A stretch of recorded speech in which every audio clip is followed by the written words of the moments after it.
প্রতিদিন রাতে ঘুমানোর আগে 6টি আমল করে ঘুমাবেন, আপনি ঘুম থেকে উঠেই ফলাফল দেখবেন ইনশাআল্লাহ। ঘুম থেকে উঠে আল্লাহর কসম করে বলে আপনি ফলাফল দেখবেন।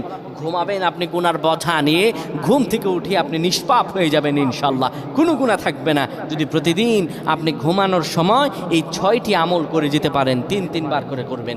1 নম্বরে যে আমলটি করবেন, কালিমা পড়ে ঘুমাবেন। 2 নম্বরে দুরূদ শরীফ পড়ে ঘুমালে মৃত্যুর পর দুরূদ শরীফ হবে তার জন্য সুপারিশকারী। দুরূদ শরীফ পড়ে ঘুমাবেন, দুরূদ শরীফ পড়বেন। 3 নম্বরে ঘুমের দোয়া পড়বেন। ঘুমের দোয়া পড়ে যদি ঘুমাতে পারেন, সারা রাত ইবাদত করার সওয়াব আল্লাহ আমলনামায় দিয়ে দিবেন। 4 নম্বরে আয়াতুল কুরসি পড়ে ঘুমাবেন। আয়াতুল কুরসি পড়ে কেউ যদি ঘুমায়, ফেরেশতারা তাকে সারা রাত পাহারা দেয়। ফেরেশতারা তাকে সারা রাত পাহারা দেয়। আয়াতুল কুরসি পড়ে ঘুমাবেন।